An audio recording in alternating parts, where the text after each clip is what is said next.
Hello students, welcome two equations IAS. आज का the Hindu का एनालिसिस स्टार्ट करते हैं। आज का एजेंडा जो हमारे पास फ्रंट पेज की न्यूज थी, यूएस से रिलेटेड थी। उसमें फेडरल जॉब्स के बारे में बात करी थी, H1B वीजा के बारे में बात करी थी, तो हम इन दोनों के बारे में बात करेंगे। ऑपरेशन जिब्राल्टर एडिटोरियल में ऑपरेशन जिब्राल्टर से रिलेटेड आया, बांग्लादेश लिबरेशन वॉर से ही की एडिटोरियल में ये सारी चीजें आई हैं, तो ये भी हम डिस्कस करेंगे। उसके अलावा लेसन्स फॉर मीडिएटिंग अयोध्या को लेकर जो सुप्रीम कोर्ट ने 3 मेंबर की एक मीडिएटिंग टीम बनाई थी, वो हम डिस्कस करेंगे। 3 लैंग्वेज फॉर्मूला NEP डिस्कस करेंगे। बिहार सरकार ने रिकमेंड करा है CBI इंक्वायरी के लिए, इन्वेस्टिगेशन के लिए। सुशांत सिंह राजपूत का जो मर्डर है या सुसाइड है वो इन्वेस्टिगेट करना है। FATF डिस्कस करेंगे। टिकटॉक और माइक्रोसॉफ्ट के बारे में जो भी न्यूज चल रही है यूएस में, वो हम डिस्कस करेंगे। कॉन्स्टिट्यूशनल कॉर्नर में हम डिस्कस करेंगे प्रिवेंटिव डिटेंशन क्या है। तो ये हमारे पास फ्रंट पेज है। फ्रंट पेज में हमारे पास आपको पता होगा आज 5 अगस्त है और 5 अगस्त को ही अयोध्या में भूमि पूजन होना है राम टेम्पल कंस्ट्रक्शन को लेकर। तो मोदी जी वहां पर रहेंगे। टोटल 5 लोग जो हैं स्टेज में मौजूद रहेंगे।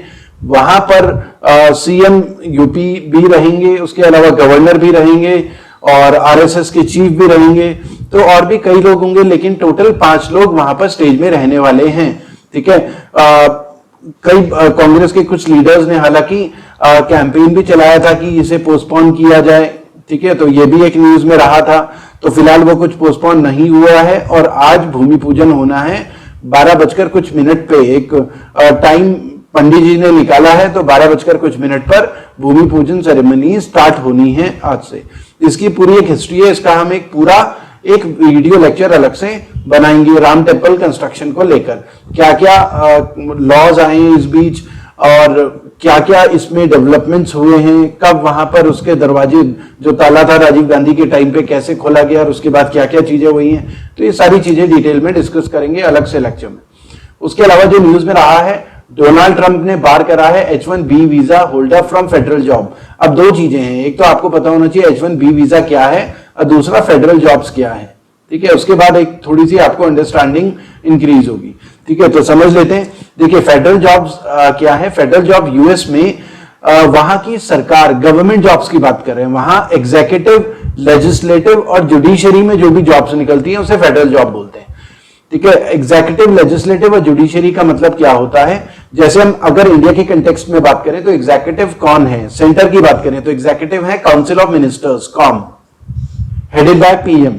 ठीक है, तो अराउंड 75-80 मिनिस्टर्स हैं सेंट्रल गवर्नमेंट में, 75-80 और हेडेड बाय PM हेड कर रहे हैं। तो ये है एग्जीक्यूटिव, ये है एग्जीक्यूटिव जो कि सारी पॉलिसीज वगैरह बना रहे हैं, सारे डिसीजन ले रहे हैं। ठीक है, तो बेसिकली एग्जीक्यूटिव, जैसे अगर हम बोले अभी हेल्थ सेक्टर में या फाइनेंस मिनिस्टर या अलग अलग मिनिस्टर्स हैं, वही सारे डिसीजन मेकिंग लेते हैं, तो उन्हें एग्जीक्यूटिव बोलते हैं। लेजिस्लेचर हम बोलते हैं, जैसे लेजिस्लेचर हो गया पार्लियामेंट, लेजिस्लेचर हो गया पार्लियामेंट। लेजिस्लेट का मतलब होता है कानून बनाना, तो पार्लियामेंट कानून बनाता है, एग्जीक्यूटिव कानून नहीं बनाते। एग्जीक्यूटिव केवल इंट्रोड्यूस कर सकते हैं किसी बिल को लेजिस्लेचर में।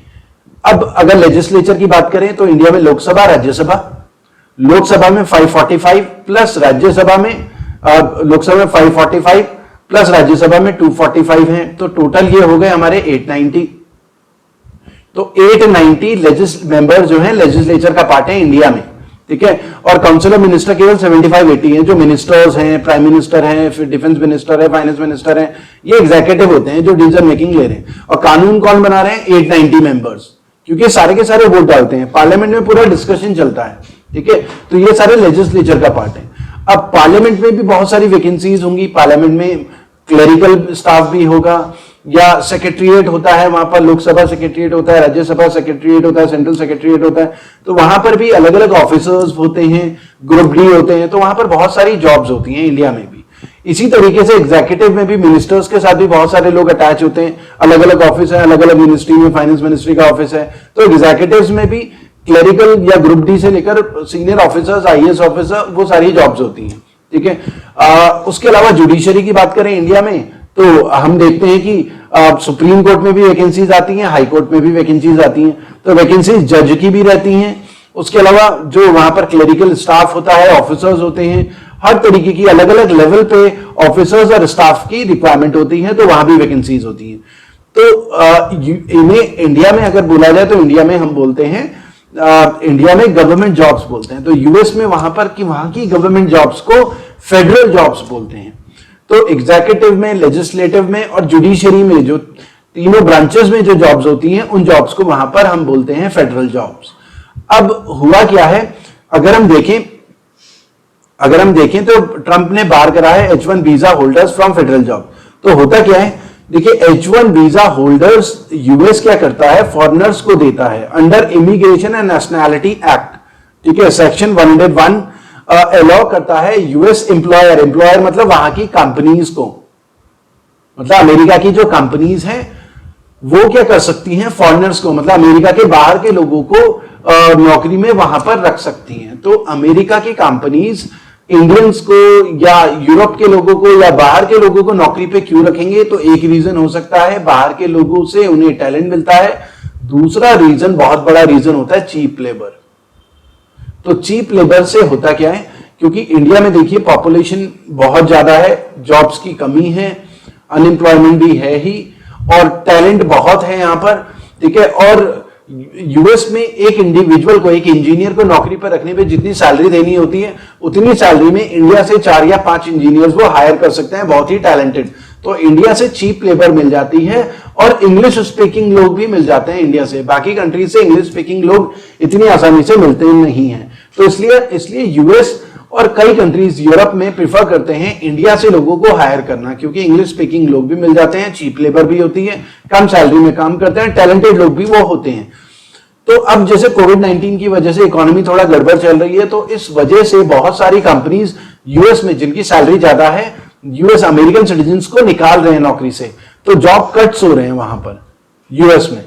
और इंडियन जो है वो वहां पर उनको रखा जा रहा है, क्योंकि वो चीप लेबर है, तो कंपनी का काफी खर्चा बच रहा है, तो चीप लेबर हायर कर रहे हैं बेसिकली इंडिया से, या जो इंडिया की जो चीप लेबर है उन्हें नौकरी से नहीं निकाला जा रहा है और यूएस के लोगों को नौकरी से निकाला जा रहा है।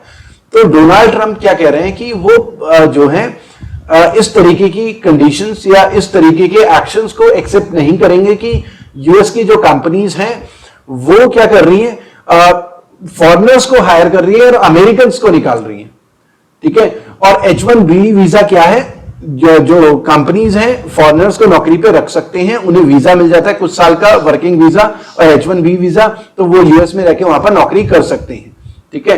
तो एक तो डोनाल्ड ट्रंप क्या कर रहा है, H1B वीजा ये टफ बना देगा, H1B वीजा को लेकर रिस्ट्रिक्शंस लग जाएंगी, तो बाहर के लोग जब यूएस में पहुंचेंगे ही नहीं तो कंपनीज हायर ही नहीं कर पाएंगी फॉरेनर्स को। तो एक तो कंपनीज का खर्चा बढ़ेगा, चीप लेबर उन्हें मिली नहीं, उनके ऊपर बर्डन और ज्यादा आएगा, ठीक है। और दूसरा ये भी रीजन है कि बहुत सारी इंडियन कंपनीज या बहुत सारे इंडियंस यूएस में भी पैसा इन्वेस्ट करते हैं, वहां पर कंपनी सेटअप करते हैं और फिर इंडियंस को, क्योंकि चीप लेबर मिलती है तो इंडियंस को ही वहां पर हायर करते हैं। लेकिन अगर बाहर के लोगों को वहां पर कंपनी सेटअप करने में, इंडियंस को हायर करने में प्रॉब्लम हो रही है, तो वहां पर इन्वेस्टमेंट भी नहीं होगा, तो ये गोल गोल घूमता रहेगा, तो प्रॉब्लम से बढ़ेगी, ठीक है। तो उसके अलावा डोनाल्ड ट्रंप ने ये कहा है कि H1B वीजा होल्डर्स को फेडरल जॉब्स वो अलाउड ही नहीं करेंगे। तो फेडरल जॉब्स बेसिकली जो गवर्नमेंट जॉब्स है अमेरिकन के लिए ही वहां पर अलाउड होगी, तो ये डोनाल्ड ट्रंप का कहना है। तो ये एक न्यूज में रहा था। उसके अलावा फ्रंट पेज में हमारे पास आया है यूपीएससी का रिजल्ट आया। आईआरएस ऑफिसर प्रदीप सिंह हरियाणा के हैं, किसान के बेटे हैं और यूपीएससी को टॉप किया है इन्होंने, ठीक है। उसके अलावा 2 इंडियंस को तालिबान ने फ्री करा। तो तालिबान जो है हमने कल भी डिस्कस करा था, अफगानिस्तान में है, वहां पर सिविल वॉर टाइप चल रही है वहां की सिविलियन गवर्नमेंट के बीच में, तालिबान के बीच में पावर स्ट्रगल को लेकर, ठीक है। उसके अलावा चाइना का कहना यह है कि डोंट पॉलिटिसाइज नॉर्मल कॉपरेशन, क्योंकि इंडिया चाइना के बीच में एक सोशल मीडिया में भी कैंपेन चल रही है और हमने अभी जो है वहां पर मैंडरिन चाइना की लैंग्वेज है, सबसे ज्यादा बोली जाने वाली लैंग्वेज है पूरी दुनिया में, वर्ल्ड ओवर, ठीक है। तो मैंडरिन लैंग्वेज हमारी जो न्यू एजुकेशन पॉलिसी आई थी NEP 2020, तो उस न्यू एजुकेशन पॉलिसी से हमने मैंडरिन को हटा दिया है। तो चाइना का कहना यह है don't politicize normal cooperation, Mandarin को नहीं हटाने की बात कर रहे हैं कि मत हटाओ, ठीक है। तो ऐसा कुछ कह रहे हैं। तो ये हमारा फ्रंट पेज का था। उसके अलावा जिन स्टूडेंट्स ने हमारा चैनल सब्सक्राइब नहीं करा है, हमारा चैनल जरूर सब्सक्राइब करें। हमारा टेलीग्राम चैनल भी आप ज्वाइन कर सकते हैं यूपीएससी के लिए, एसएससी, बैंक पीओ के लिए, जिसमें आपकी फ्री प्रिपरेशन हो सकती है। बहुत सारे स्टडी मटेरियल वगैरह हम उसमें शेयर करते हैं। इसके अलावा हमारा इक्वेशंस आईएएस से आप डाउनलोड कर सकते हैं, ये लिंक दिया है, आप गूगल प्ले स्टोर से डाउनलोड कर सकते हैं। इसमें आपको कंप्लीट स्टडी मटेरियल मिलेगा, यूपीएससी का, बैंक पीओ का भी, एसएससी का भी और क्वांट का भी। ये सारे लेक्चर्स बहुत एक्सपीरियंस फैकल्टी के लेक्चर्स हैं। 20 साल 25 साल से ज्यादा का एक्सपीरियंस है फैकल्टीज को जो भी ये लेक्चर ले रहे हैं। ओवरऑल 1000 से ज्यादा फाइनल सिलेक्शन है हमारे डिफरेंट सर्विसेज में, including IAS, IPS, IRS, bank PO, SSC, अलग अलग एडमिनिस्ट्रेटिव सर्विसेज में। ये एक एडिटोरियल है हमारे पास, rekindle Kashmir lost and real content. अब ये जो एडिटोरियल है पिछले कई दिनों से हमने देखा था, जितने भी एडिटोरियल आए थे कश्मीर से रिलेटेड वो ज्यादातर एंटी गवर्नमेंट आए थे। तो ये एक एडिटोरियल है जो गवर्नमेंट के फेवर में आया है एक तरीके से। तो Kashmir lost and real connect, उसको दोबारा से रिवाइव करने की बात कर रहा है ऑथर। तो इसमें ऑथर ने कुछ चीजें बोली हैं, हिस्ट्री की बात करी है, ठीक है, कश्मीर से रिलेटेड, क्योंकि कश्मीर को लेकर पाकिस्तान अलग अलग प्रोपेगेंडा फैलाता रहा है, हथकंडे अपनाता रहा है और इंडिया पाकिस्तान वॉर भी हुए हैं। पाकिस्तान की हमेशा से नजर रही है कश्मीर के ऊपर कब्जा करने को लेकर। तो उसी से रिलेटेड जो हिस्ट्री है कश्मीर से रिलेटेड वो ऑथर ने यहां पर डिस्कस करी है और इंडिया के फेवर में ही, गवर्नमेंट के फेवर में बात करी है, ठीक है। अब एक तो इसमें ऑथर ने बात करी है ऑपरेशन जिब्राल्टर की।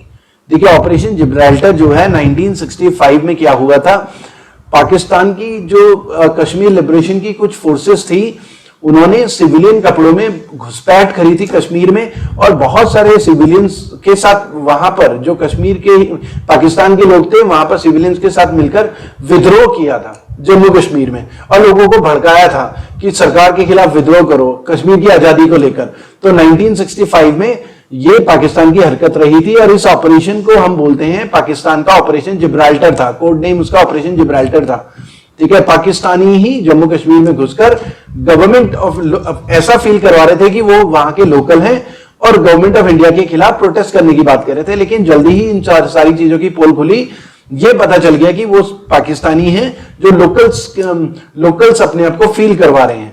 तो फिर उसके बाद 1965 में इंडिया पाकिस्तान वॉर, जैसा आपको पता होगा इंडिया पाकिस्तान वॉर स्टार्ट हुआ था 1965 में, ठीक है, और जिसमें इंडिया ने पाकिस्तान को हरा दिया था। और उसके बाद 1965 में यूनाइटेड नेशन का इंटरवेंशन हुआ था और यूनाइटेड नेशन के इंटरवेंशन के बाद 1965 की बात करें तो ताशकंद में उस समय हमारे प्राइम मिनिस्टर लाल बहादुर शास्त्री थे, लाल बहादुर शास्त्री। और हमें पता है लाल बहादुर शास्त्री उसके बाद क्योंकि अलग अलग ग्लोबल लेवल पे काफी प्रेशर था और ताशकंद में जो कि उज्बेकिस्तान में ताशकंद एग्रीमेंट साइन हुआ था, ताशकंद एग्रीमेंट साइन हुआ था, ताशकंद एग्रीमेंट साइन हुआ था, ठीक है। तो ये ताशकंद एग्रीमेंट साइन हुआ था और उस ताशकंद एग्रीमेंट में हमने इस पीस सेटलमेंट किया था और कुछ एरिया पाकिस्तान के पास रह गया था, कुछ एरिया इंडिया के पास रह गया था, ठीक है। तो ये ऑपरेशन जिब्राल्टर था 1965 का। और अगर उस समय की हम बात करें, एक तो ऑथर ने कहा है सोवियत यूनियन, सोवियत यूनियन का मतलब है रशिया उस समय यूएसएसआर हुआ करता था, यूएसएसआर, ठीक है, कम्युनिस्ट कंट्री था रशिया उस समय, कम्युनिस्ट कंट्री था रशिया उस समय। और अब रशिया क्या है, ये यूएसएसआर क्या है, रशिया हो गया है 1991 के बाद। यूएसएसआर 1991 में 15 कंट्रीज में ब्रेक हुआ, उसमें से उज्बेकिस्तान, कजाकिस्तान, ताजिकिस्तान, ये सारी कंट्रीज अलग हुई और रशिया एक अलग कंट्री बना, डेमोक्रेसी बना। तो 1991 से पहले रशिया एक कम्युनिस्ट कंट्री था। अब हुआ क्या कि देखिए जेएनके का जो डिस्प्यूट था इंडिया के अगेंस्ट थी ये सारी की सारी फोर्सेस, चाहे हम बात करें यूनाइटेड नेशन की, यूनाइटेड नेशन में क्योंकि यूएस किसके साथ था उस समय, पाकिस्तान के साथ था। तो यूएस यूनाइटेड नेशन के थ्रू इंडिया के ऊपर प्रेशर डालने की कोशिश करता था, तो इंडिया एक तरीके से अकेला पड़ गया था, ठीक है। और इंडिया के अगेंस्ट जो है वहां पर जो है यूएस जो है अलग अलग जो है वो पास करता था ताकि इंडिया के ऊपर सैंक्शंस वगैरह लगाई जा सके या इंडिया के ऊपर यूनाइटेड नेशन सिक्योरिटी काउंसिल में कुछ इंटरवेंशन किया जाए और कश्मीर पाकिस्तान को दिया जाए, ठीक है। तो यूएस क्योंकि पाकिस्तान के साथ था उस समय, तो उस समय ऑथर ये कह रहा है कि उस समय हमारा साथ दिया था सोवियत यूनियन ने, यूएसएसआर ने।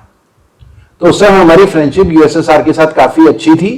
और इस वजह से क्या होता था कि यूनाइटेड नेशन सिक्योरिटी काउंसिल में आपको पता होगा परमानेंट 5 है, 5 परमानेंट मेंबर हैं।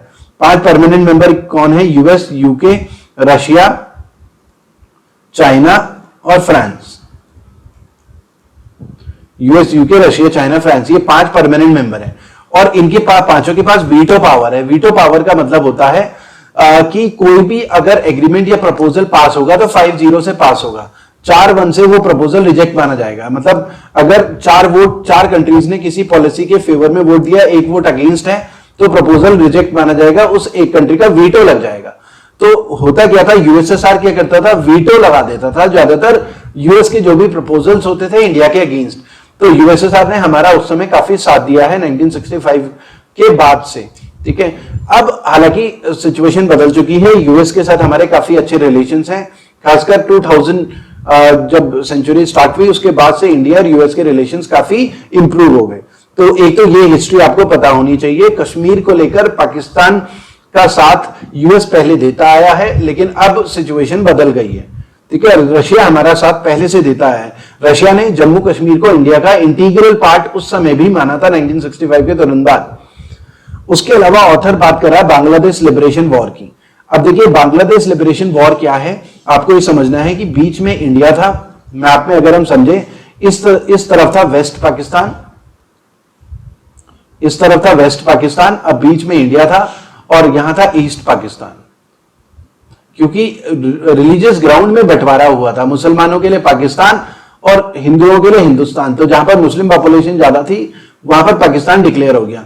तो बीच में हिंदूज ज्यादा थे तो हिंदुस्तान हो गया, ठीक है। और फिर इस तरफ वेस्ट पाकिस्तान हो गया, इस तरफ ईस्ट पाकिस्तान हो गया 1947 में।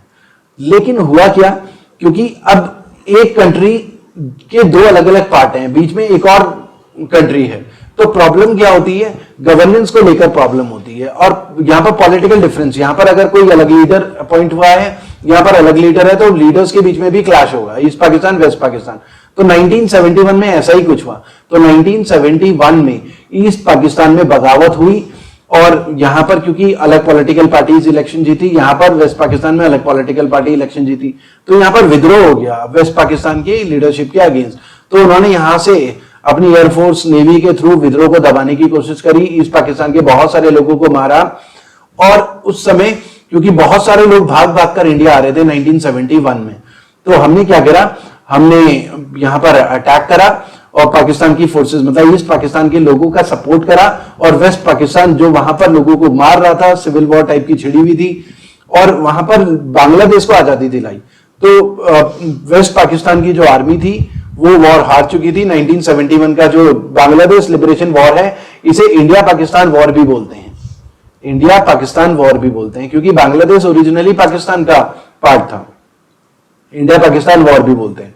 तो 1971 में बांग्लादेश को इंडिपेंडेंस मिली पाकिस्तान से, ठीक है, और हमने उन्हें उनका पूरा सपोर्ट किया था उस समय, ठीक है। और उस समय यूएसएसआर ने भी इंडिया का साथ दिया था।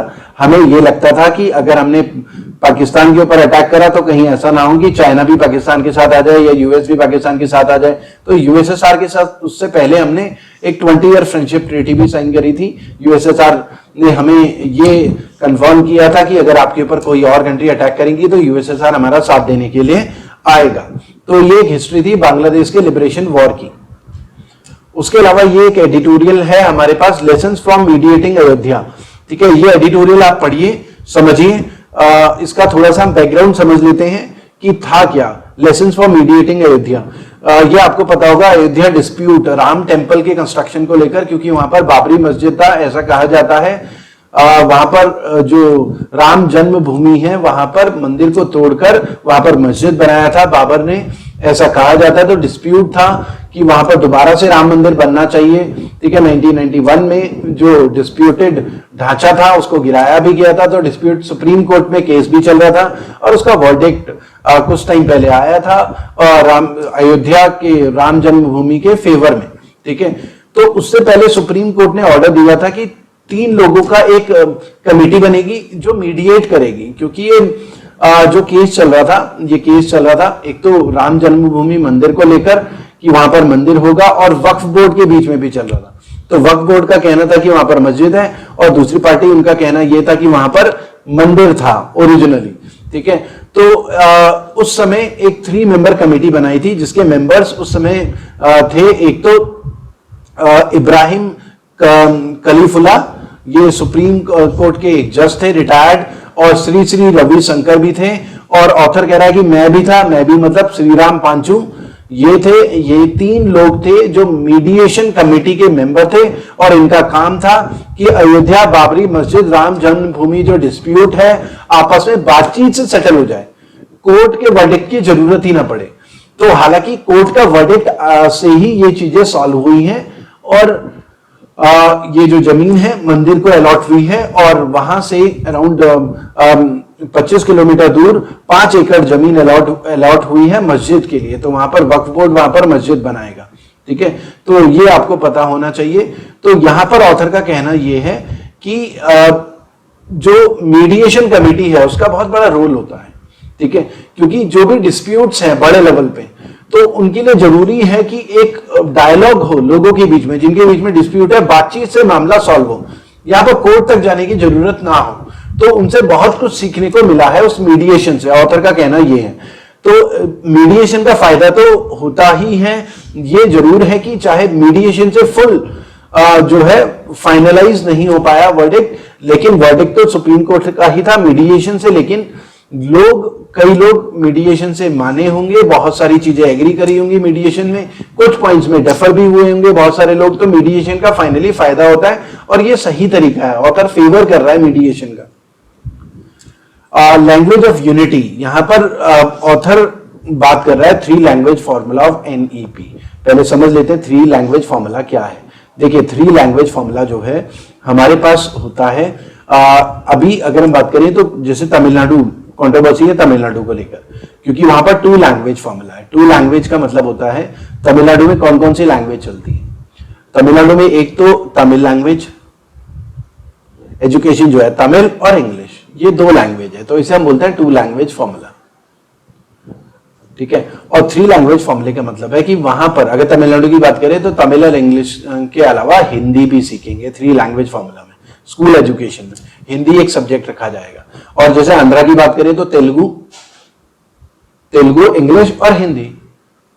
तो बेसिकली यहां पर बात क्या हो रही है, यहां पर 3 लैंग्वेज फॉर्मूला में जो साउथ इंडियन स्टेट है वहां की, उनके स्टेट की एक नेटिव लैंग्वेज प्लस इंग्लिश और एक हिंदी, ये 3 लैंग्वेज स्कूल एजुकेशन में रखी जाएंगी। फिलहाल वहां पर 2 लैंग्वेज हैं एक तरीके से, तेलुगु और इंग्लिश, तमिल या इंग्लिश, मलयालम या इंग्लिश, जैसे मलयालम केरला में। और नॉर्थ इंडियन स्टेट की बात करें वहां पर हिंदी तो रहेगी ही, Hindi plus English 3 language formula में। इंग्लिश एक सब्जेक्ट रखा जाएगा स्कूल एजुकेशन में, हिंदी इंग्लिश, और तीसरी जो लैंग्वेज है वो कोई भी modern language mainly south India की, मतलब तमिल रख लेंगे, तेलुगु रख लेंगे। ठीक है, कोई भी एक मॉडर्न लैंग्वेज, तमिल, तेलुगु, ये सब रखेंगे। तो 3 लैंग्वेज फॉर्मूला नॉर्थ इंडिया के लिए भी होगा और साउथ इंडिया के लिए भी होगा।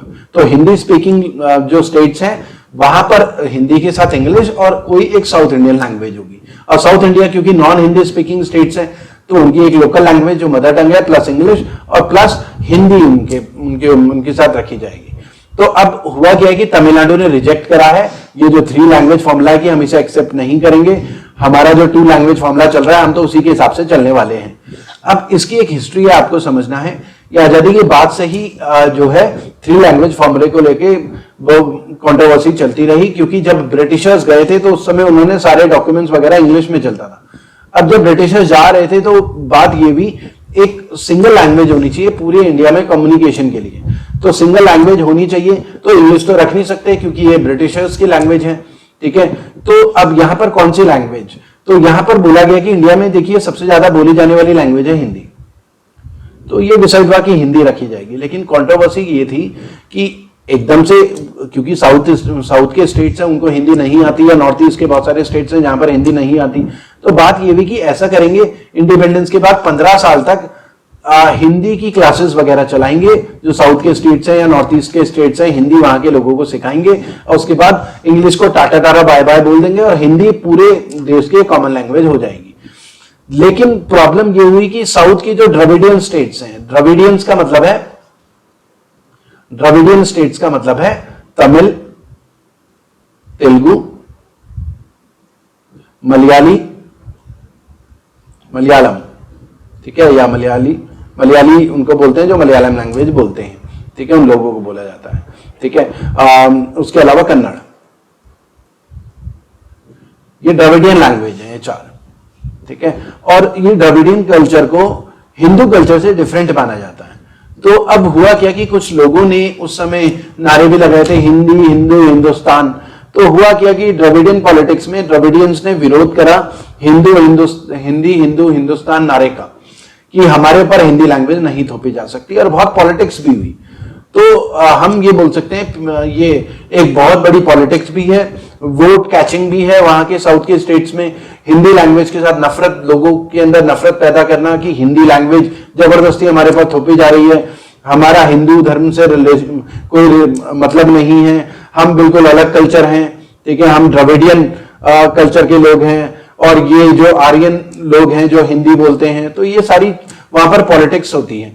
तो वहां पर कई बार क्या होता है कि हिंदी में जो अगर रास्ते में कहीं पर जो साइन होता है कि भाई ये रास्ता हिंदी में लिखा हुआ है कि यहाँ से 200 किलोमीटर दूर है बेंगलोर या कुछ, वहां पर कई बार हिंदी को वहां पर काला पेंट भी कर देते हैं पॉलिटिक्स की वजह से, और वो हिंदी को कई बार एक्सेप्ट नहीं करते। बहुत सारे पॉलिटिकल लीडर्स, उन्होंने शुरुआत से ही पॉलिटिक्स करी है, एंटी हिंदी हिंदू पॉलिटिक्स वहां पर करते आए हैं बहुत सारे लोग।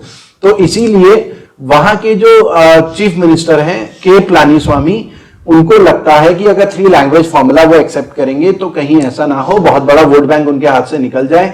क्योंकि अगर हम देखें तो डीएमके पॉलिटिकल पार्टी वो इसको इलेक्शन के टाइम पे भुनाएंगे कि उन्होंने जो है हिंदी लैंग्वेज हमारे पर थोपी, और चीफ मिनिस्टर ने, एआईएडीएमके के चीफ मिनिस्टर ने कुछ नहीं कहा। तो ये सारी पॉलिटिक्स वहां पर हो सकती है। इसीलिए के पलानीस्वामी की हम कह सकते हैं कि मजबूरी है 3 लैंग्वेज फॉर्मूला को रिजेक्ट करना, क्योंकि वहां पर पॉलिटिक्स रही है, एंटी हिंदी लैंग्वेज पॉलिटिक्स बहुत लंबे टाइम से चलती आई है। तो ये रीजन है तमिलनाडु के सीएम का इसको रिजेक्ट करने का। उसके अलावा हमारे पास एडिटोरियल है जो हमने फ्रंट पेज में देखा था H1B वीजा को लेकर, ठीक है। और डोनाल्ड ट्रंप यहां पर एडिटोरियल बोला, again resorting to a hateful tropes of immigration stealing job. Donald Trump का कहना है कि इमिग्रेंट्स जो हैं, मतलब फॉरेनर्स जो हैं, जो बाहर से आके अमेरिका में बसे हुए हैं, वो अमेरिकन की नौकरियां चुरा रहे हैं। तो जैसा कि हमने डिस्कस भी करा था, वहां की companies, American companies H1B visa में फॉरेनर्स को अमेरिका में नौकरी दे सकते हैं। क्यों दे सकते हैं? कंपनीज को फायदा क्या होता है? चीप लेबर मिलती है, उन्हें कम सैलरी देनी पड़ती है।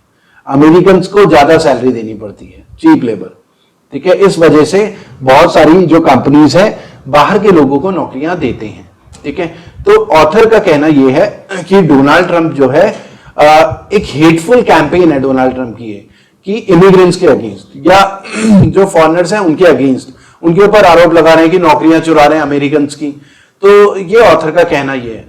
और ये जो H1B वीजा है, इस वीजा से इंडिया में 60 to 70% लोगों को नौकरियां मिलती हैं अमेरिका में, क्योंकि इंडिया में चीप लेबर आसानी से मिल जाती है और टैलेंटेड लोग बहुत है इंडिया में, ठीक है। तो बहुत अच्छे अच्छे ब्रेन्स हैं जिन्हें यूएस में काफी कम सैलरी में, वहां के कंपैरिजन में काफी, हमारे लिए वो काफी अच्छी सैलरी होती है, वहां के कंपैरिजन में काफी कम सैलरी होती है, उनको वहां पर नौकरियां मिल जाती है, खासकर आईटी सेक्टर में, इंफॉर्मेशन टेक्नोलॉजी सेक्टर में, ठीक है।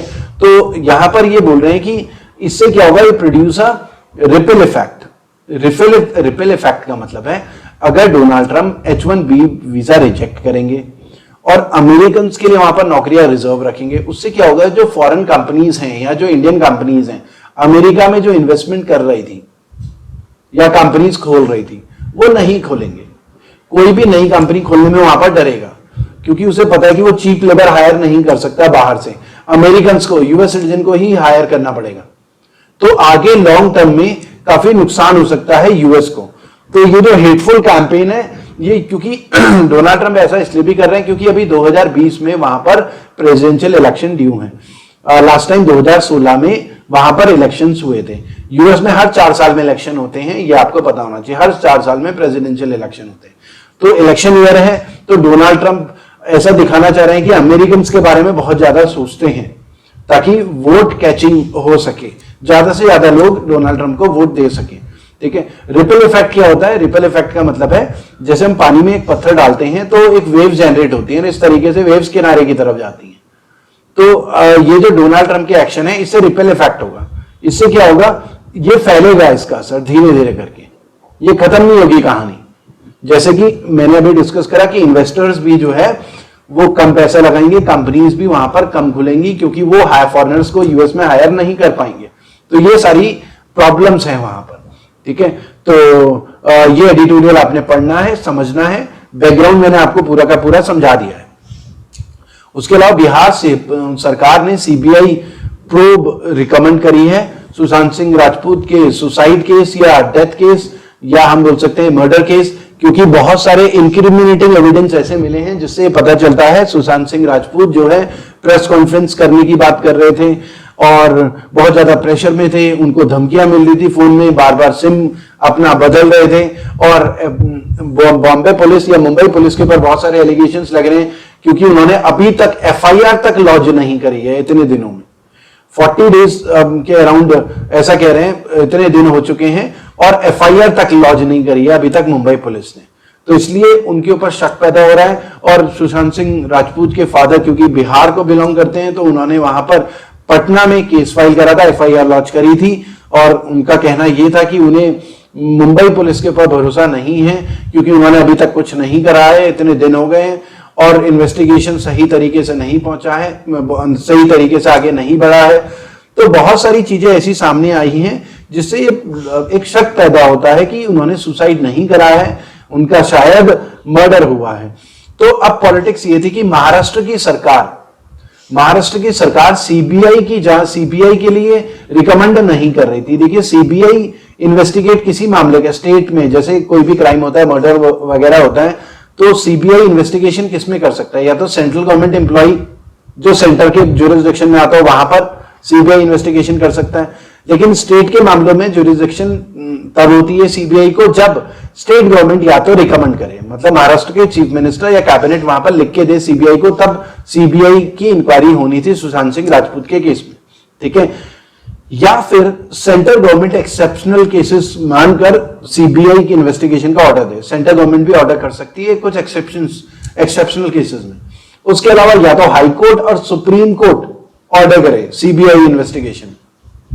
तो सीबीआई इन्वेस्टिगेशन तभी कर पाता है, एक प्रोसीजर सेट है। स्टेट गवर्नमेंट रिकमेंड करे तब सीबीआई इन्वेस्टिगेशन होगा, हाई कोर्ट सुप्रीम कोर्ट लिख के दे, ऑर्डर वर्डिक्ट दे, तब सीबीआई इन्वेस्टिगेशन होगा, या एक्सेप्शनल केसेस में सेंटर रिकमेंड करेगा, एक्सेप्शनल केसेस में, ठीक है। अब यहां पर क्लैश क्या था? महाराष्ट्र और बिहार सरकार। अब क्योंकि सुशांत सिंह राजपूत बिहार को बिलोंग करते थे, उनके फादर ने बिहार में एफआईआर लॉन्च करी थी, तो बिहार पुलिस भी इन्वेस्टिगेशन कर रही थी और बिहार पुलिस महाराष्ट्र मुंबई भी गई थी और महाराष्ट्र की पुलिस उन्हें कोऑपरेट नहीं कर रहे थे बिल्कुल। तो इसलिए बिहार सरकार ने रिकमेंड करा है सीबीआई इंक्वायरी के लिए, ठीक है। तो अब महाराष्ट्र और बिहार के बीच में स्टेट टू स्टेट यहां पर झगड़ा चल रहा है। ये एक स्टेट कह रहा है सीबीआई इंक्वायरी होनी चाहिए और एक स्टेट सीबीआई इंक्वायरी के फेवर में है ही नहीं। तो फिलहाल आज सुप्रीम कोर्ट में भी वर्डिक्ट आएगा, सुप्रीम कोर्ट में भी प्ली फाइल की गई है। जो रिया चक्रवर्ती है जो कि एक्यूज्ड कही जा रही है, उन्होंने प्ली फाइल करी है कि सीबीआई के पास नहीं जाना चाहिए मामला। तो आज सुप्रीम कोर्ट में ये सारा मामला सुना जाना है। तो वो आप न्यूज में देख सकते हैं कि किसके फेवर में वर्डिक्ट आएगा। तो आपको बस एक आइडिया होना चाहिए कि सीबीआई का प्रोसीजर क्या होता है, सीबीआई कैसे इन्वेस्टिगेट करता है मामले को। उसके अलावा एफएटीएफ, हेड ऑफ एफएटीएफ है financial action task force. Financial action task force, अब फाइनेंशियल एक्शन टास्क फोर्स क्या है? ये देखिए 1989 में स्टैब्लिश हुआ था। इसमें 39 मेंबर कंट्रीज हैं, 39 मेंबर कंट्रीज। अब ये जो 39 मेंबर कंट्रीज हैं, इनका मेन काम क्या है फाइनेंशियल एक्शन टास्क फोर्स का? तो ये ग्लोबल इंटर गवर्नमेंटल एजेंसी है जिसका काम है टेररिस्ट फाइनेंसिंग को ट्रैक करना, टेररिस्ट फाइनेंसिंग। क्योंकि पूरी दुनिया में अगर हम बात करें तो टेररिस्ट ऑर्गेनाइजेशन है बहुत सारी जो कि फाइनेंसिंग के थ्रू, क्योंकि अगर टेररिस्ट ऑर्गेनाइजेशन के पास पैसा ही नहीं होगा तो टेरर एक्टिविटीज कर ही नहीं पाएंगे। तो एक कंट्री से दूसरी कंट्री में पैसा ट्रांसफर किया जाता है बैंकिंग सिस्टम, बैंकिंग चैनल को यूज करके। तो करोड़ों अरबों का ट्रांसफर होता है एक कंट्री से दूसरी कंट्री। तो टेररिस्ट फाइनेंसिंग होती है उसको ट्रैक करना है, और मनी लॉन्ड्रिंग मतलब ब्लैक मनी, मनी लॉन्ड्रिंग। तो बेसिकली एफएटीएफ का काम है terrorist financing and money laundering को चेक करना, मनी लॉन्ड्रिंग के केसेस को ट्रैक करना। तो ये दो चीजें चेक करता है फाइनेंशियल एक्शन टास्क फोर्स। ये मेंबर कंट्रीज आपस में क्या करती हैं, कॉपरेट करती हैं, सारी इंफॉर्मेशन शेयर करती हैं कि कोई टेररिस्ट ऑर्गेनाइजेशन अगर किसी बैंक में पैसा डिपॉजिट कर रही है या ट्रांजेक्शन्स कर रही है, ठीक है, तो उनको चेक करता है एफएटीएफ, ठीक है। अब एफएटीएफ ने पाकिस्तान को ग्रे लिस्ट में रखा हुआ है।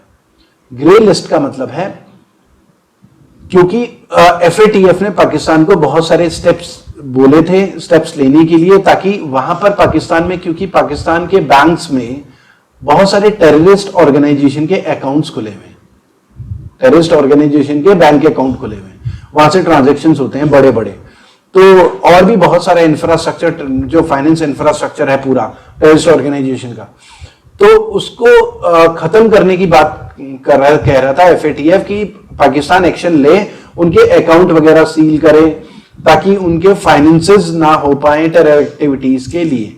लेकिन पाकिस्तान ने बहुत सारे स्टेप्स नहीं लिए और ग्रे लिस्ट में डाला हुआ है पाकिस्तान को एफएटीएफ ने। ग्रे लिस्ट में डालने की वजह से पाकिस्तान पूरी दुनिया में वर्ल्ड बैंक, आईएमएफ हो या अलग अलग फाइनेंशियल एजेंसी हो, उनसे लोन लेने के लिए एलिजिबल नहीं होता, उसमें बहुत सारी कंडीशंस हो जाती हैं, ठीक है। और अगर ब्लैकलिस्ट कर दिया जाए, एफएटीएफ पाकिस्तान को ब्लैकलिस्ट करे, तो फिर तो पाकिस्तान दुनिया की मैक्सिमम एजेंसी से लोन ही नहीं ले पाएगा। तो पाकिस्तान की फाइनेंशियल कंडीशन बहुत ज्यादा खराब हो जाएगी अगर एफएटीएफ उसे ब्लैकलिस्ट कर दे। तो फिलहाल उसे ग्रे लिस्ट में रखा हुआ है। इंडिया की डिमांड है कि पाकिस्तान को ब्लैकलिस्ट किया जाए, क्योंकि वो बहुत सारी टेरर ऑर्गेनाइजेशन के वहां पर बैंक अकाउंट हैं और पाकिस्तान कोई भी एक्शन उन टेररिस्ट ऑर्गेनाइजेशन के अगेंस्ट पाकिस्तान में नहीं ले रहा है, ठीक है। तो इंडिया जो पुलवामा अटैक था उसके एविडेंस वहां पर एफएटीएफ में रखेगा। 26/11 जो अटैक हुआ था 2008 में, मुंबई टेरर अटैक, उसके एविडेंस रखेगा, ठीक है। तो ये सारे एविडेंस एफएटीएफ में पेश करेगा इंडिया, ठीक है, ताकि पाकिस्तान के अगेंस्ट टफ एक्शन ले सके एफएटीएफ।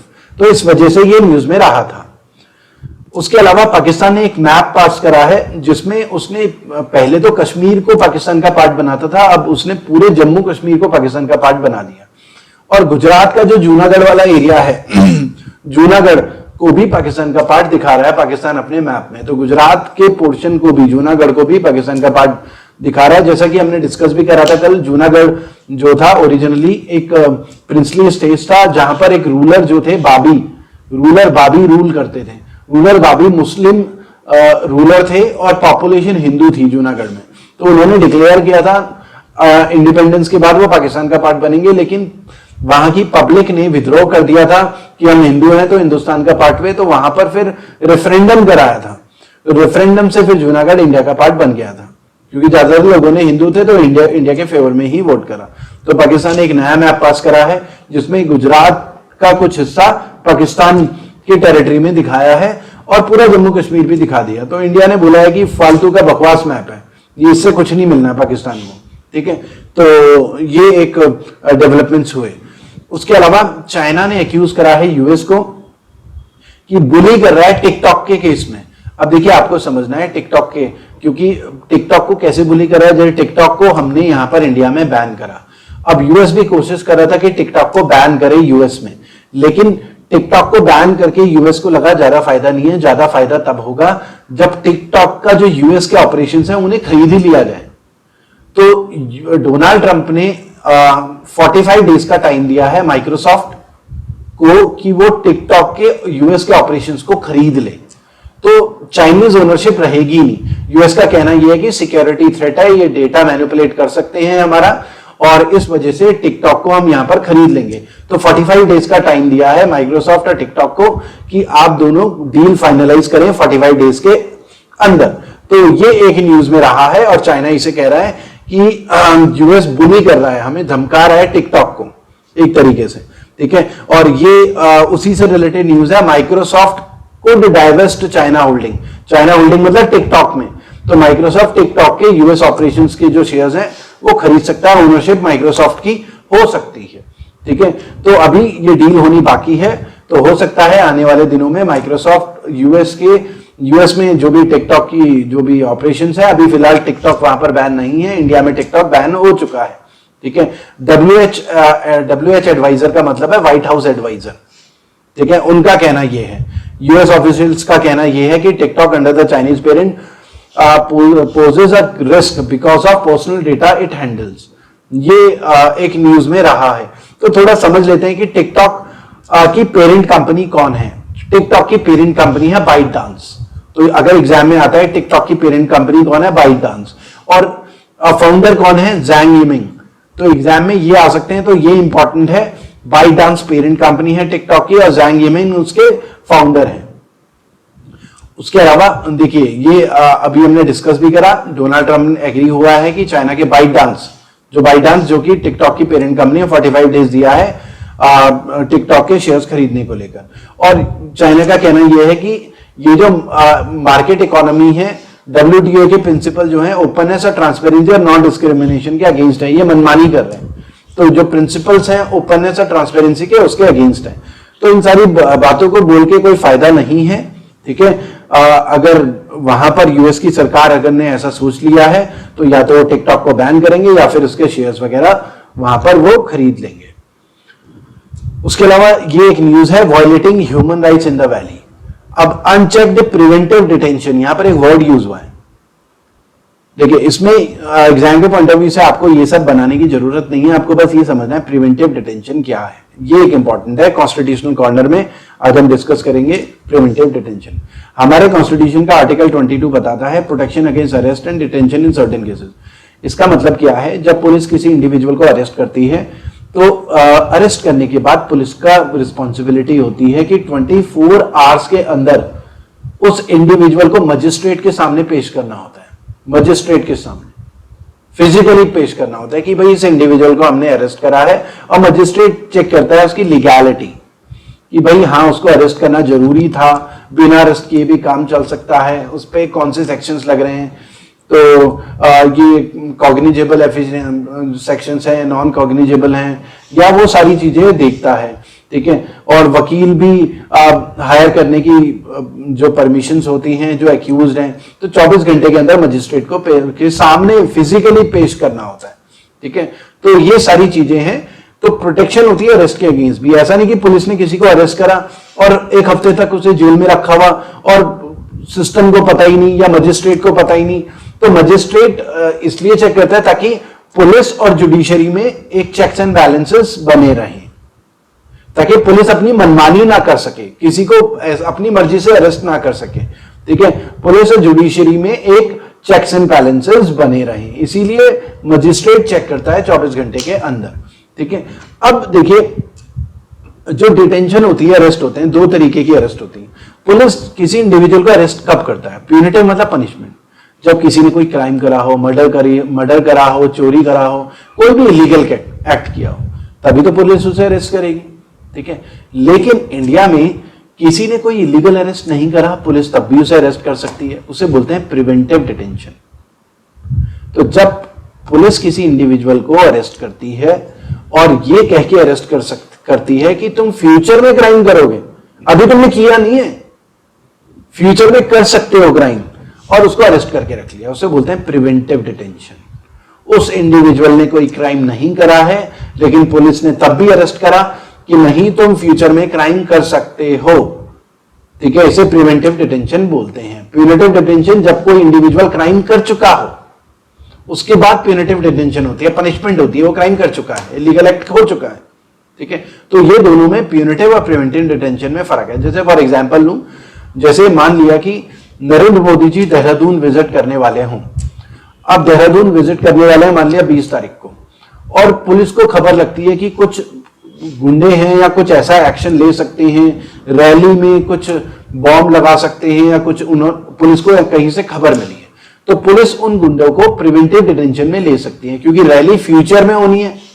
अब पुलिस के पास इंफॉर्मेशन है पक्की कि ये कुछ गड़बड़ कर सकते हैं, क्राइम हुआ नहीं है, पुलिस को क्राइम के प्लानिंग के बारे में पता चला है, और क्योंकि मोदी जी प्रधानमंत्री हैं तो बहुत जरूरी होता है ऐसे केसेस में, अगर पुलिस को कोई इंफॉर्मेशन मिली है तो ऐसे लोगों को प्रिवेंटिव डिटेंशन में ले सके।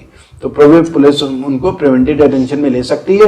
और 20 तारीख को प्रधानमंत्री मोदी जी आए, अपनी रैली करी और चले गए। उसके बाद पुलिस ने जिन लोगों को प्रिवेंटिव डिटेंशन में लिया था उनको छोड़ दिया।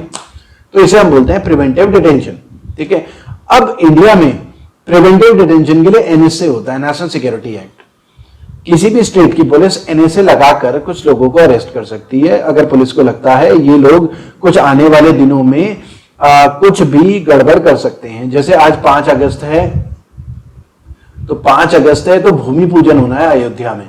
तो भूमि पूजन होना है अयोध्या में, तो पूरी सिक्योरिटी लगी हुई है और पुलिस को शक होगा कि कुछ लोग गड़बड़ फैला सकते हैं, माहौल फैला सकते हैं, हिंदू मुस्लिम या कम्युनल हार्मोनी को बिगाड़ सकते हैं। तो पुलिस आज के लिए 5 अगस्त से 2-4 दिन पहले कुछ लोगों को पुलिस ने एनएसए लगा के अरेस्ट कर लिया है ऑलरेडी।